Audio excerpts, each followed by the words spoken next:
ሴት ልጅ በወሲብ ለማስደሰት ዋናው ሚስጥር አካላዊ ዝግጅት ሳይሆን ስነ ልቦናዊ ትስስርና የሀሳብ ልውውጥ ያስፈልጋል። የተሟላ የወሲብ ህይወት የሚገነባው በአካል በአእምሮና በቴክኒክ ጥምረት ነው።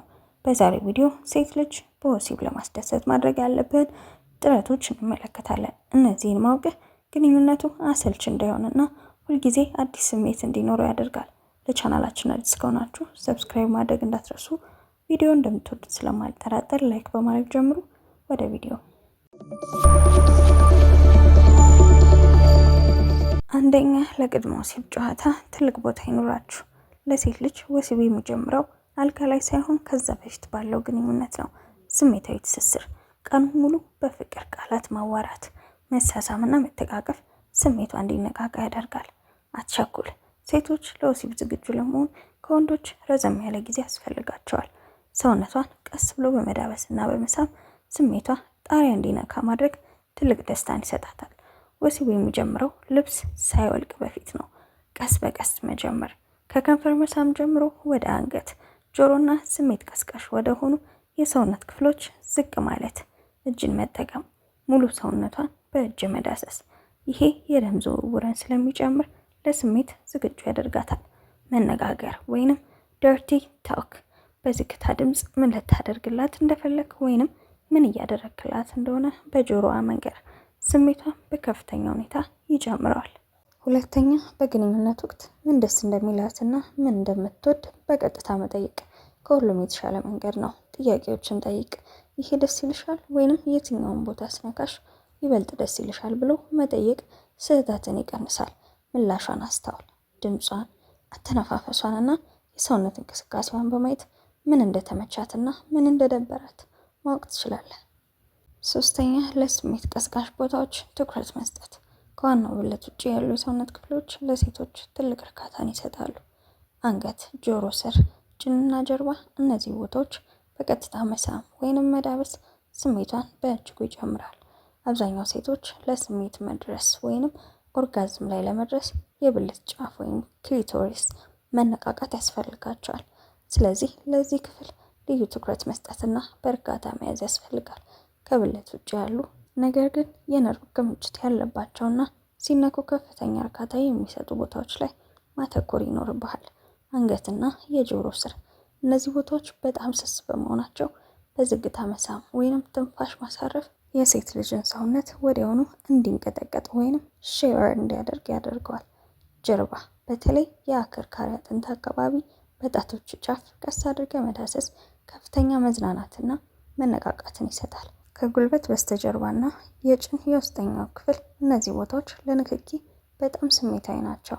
ወደ ዋናው ግንኙነት ከመሄድ በፊት እነዚህን አካባቢ መጫወት ስሜቷን ያጣጥፈዋል። እምብርት አካባቢ፣ እዚህ አካባቢ የሚደረግ የከንፈር ንክኪ ወደ ታችኛው የሰውነት ክፍል የሚሄድ የኤሌክትሪክ ያህል የሚሰማ ስሜትን ይፈጥራል። አራተኛ፣ የስነ ልቦና ዝግጅት። ሴቶች በአእምሯቸው ሰላም ካልሆኑና ካልተዝናኑ ለወሲብ መነቃቃት ይከብዳቸዋል። መተማመንን ፍጠርላት። ሴት ልጅ ካንተ ጋር ስትሆን ደህንነት ሊሰማት ይገባል። ስትነካካ ወይንም ስታወራት በፍቅርና በእርጋታ መሆኑ ጭንቀቷን ይቀንሰዋል። አድናቆት፣ ስለ ሰውነቷ፣ ስለ ውበቷና ስለምትሰጥ ደስታ አድንቃት። ይሄ በራስ መተማመንንና ለግንኙነቱ ክፍት እንድትሆን ያደርጋታል። ትኩረት መስጠት፣ በግንኙነት ወቅት አእምሮህ እሷ ላይ ብቻ ይሁን። ስልክህን ማጥፋት ወይንም ትኩረት የሚከፋፍሉ ነገሮችን ማስወገድ ትልቅ ክብር ነው። በዚህ መሀል ሌላ ሰው እንዳያገኘው ነው ብላ እንዳታስብ ግን ጥንቃቄ አድርግ። ምክንያቱም እንደዚህ የምታስብ ከሆነ እሱም ኮንፈርቷን ሊነሳት ይችላል። አምስተኛ፣ ንጽህናና ከባቢ አየር። የግል ንጽህና፣ ጥሩ መዓዛ፣ ንጹህ አካልና የአፍ ንጽህና ለሴቶች በጣም አስፈላጊ ናቸው። ምቹ ቦታ፣ የሚረብሽ ነገር የሌለበት፣ በቂ ግላዊነት ያለውና ምቹ ሙቀት ያለው ክፍል መሆኑ ሴቷን ዘና እንድትል ያደርጋታል። ስድስተኛ፣ ወሳኝ ቴክኒኮችን መጠቀም። እርጋታ፣ በጣም አስቸኩል። ፍጥነቱን ቀስ በቀስ እየጨመርክ ሂድ። መተንፈስ፣ አብሮ መተንፈስና ድምፅ ማውጣት ስሜትን ይበልጥ ያፋፍማል። ድምፅህን ስትሰማ እሷም በምታደርገው ነገር እየተደሰትክ መሆኑን ስለምታውቅ በራስ መተማመኗ ይጨምራል። ፖዚሽን መቀያየር፣ በአንድ ፖዚሽን ላይ ብቻ ከመቆየት ይልቅ ስሜቷ ጣራ ሲነካ ፖዚሽን በመቀየር ጊዜውን ማራዘም ትችላለህ። 7ኛ ከወሲብ በኋላ ግንኙነቱ እንዳለቀ ወዲያው መተኛት ወይንም መነሳት የለብህም። መተቃቀፍና መሳሳብ ደስ የሚል ጊዜ ነበር በማለት አቅፈ መቆየት ስሜታዊ እርካታዋን የተሟላ ያደርገዋል። አብሮ መታጠብ ወይንም ማጽዳት፣ ይሄ ደግሞ የቅርብ ትስስራችሁን ያጠነክረዋል። ፍጹም ወሲብ ማለት በወሲብ ቪዲዮ ላይ የሚታየው ሳይሆን ሁለታችሁም ተስማምታችሁና ተደስታችሁ የምታደርጉት ነው። የወሲብ እርካታ ማለት ብልትን ማስገባት ብቻ አይደለም። ዋናው ግቡ ሁለታችሁም ተቀራርባችሁ ደስ የሚል ጊዜ ማሳለፋችሁ ነው። እሷ ደስተኛ መሆኗን ማረጋገጥ ላንተም ተጨማሪ መነቃቃትን ይሰጥሃል።